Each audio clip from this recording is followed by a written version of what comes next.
Hi, welcome to another edition of the Elvis Conspiracy. I'm Jeff Dixon. We're doing a deep dive into the life and death and maybe life of Elvis Presley. And we're looking at some of the stuff that's out there about what happened when Elvis died in August of 1977. We looked at the strange events. We're looking at some of the evidence now that basically is used by conspiracy theorists to say he maybe he didn't die. And we're asking some questions that at least should get you to pause and think. And so in this episode, What's in a Name? In our previous episode, if you didn't watch that or listen to it, go back and check it out. We talked about the fact that his name is misspelled on the tombstone. For many, that is the grand boom moment of, yes, his name is misspelled on the tombstone. How could you make that mistake? And we asked the same question. How could you make that mistake? And those that would argue, well, he changed it. There's just no evidence that he did. Now, did he use both names? Probably. Did other people use both names? Well, probably, because if most of us were going to spell Aaron, our default is not A-R-O-N. It's A-A-R-O-N. And so is it possible that both were used interchangeably? And the answer is certainly yes. But the question is, wouldn't Elvis's father have known his son's middle name before they put it on his tombstone? That's where the question gets a little trickier and a little murky. Because Elvis himself, on any legal document, in the important papers of his life, in the contracts of his life, in those moments that you go back and you track someone's life, he used the original spelling, A-R-O-N. We suggested to you that the reason they spelled it that way, or they had it changed to that, even while he was still in the hospital, is because he had a twin brother that passed away and was died during childbirth, Jesse Garon, G-A-R-O-N. And so that connection was always there. Conspiracy theorists believe that Elvis would not have wanted to tempt fate, if you will, by putting his real name on his own tombstone marker.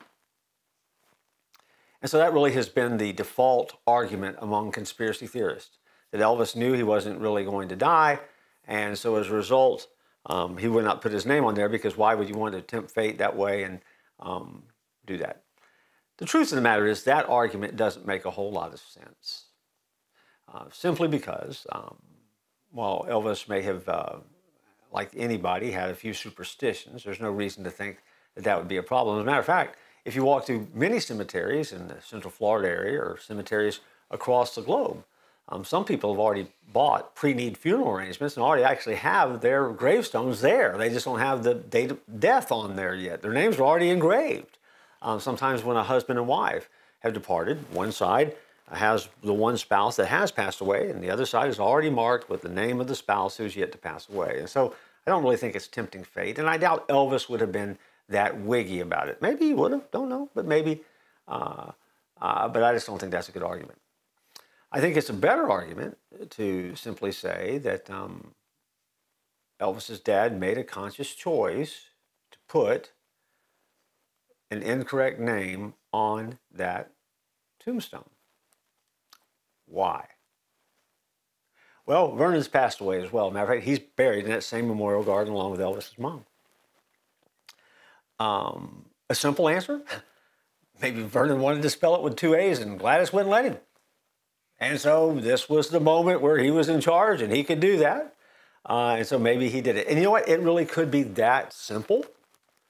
And that would uncomplicate things a lot if only Vernon would have made some kind of statement. But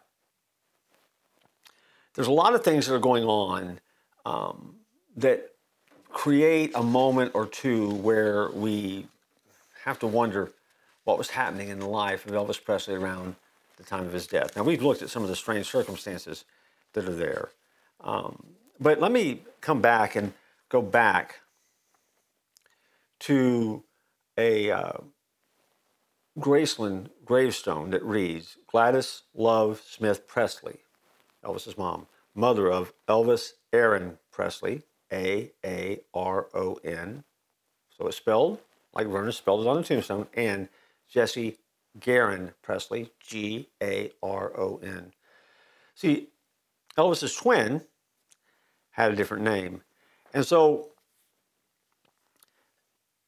The thought is by some people that all of these markers, all of this is a part of a grand conspiracy that Elvis knew he wasn't going to really die that day. Vernon knew that Elvis wasn't really dead that day, and we've talked about that. And so at that particular moment, Vernon was simply doing some things that would let family and those that needed to know that Elvis wasn't really gone. I don't know. Does that make sense? Who knows?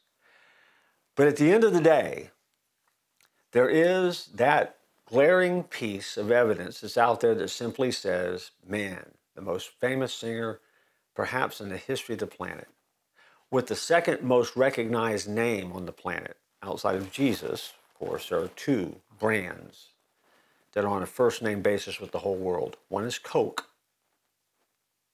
one is Elvis. And that man has his name misspelled on a tombstone. That's crazy, right? I mean, it makes no sense. And then as a side note, you have to ask yourself the question, well, what about this twin? What about Jesse Guerin? Where is he? And where is he buried? And that's a good question.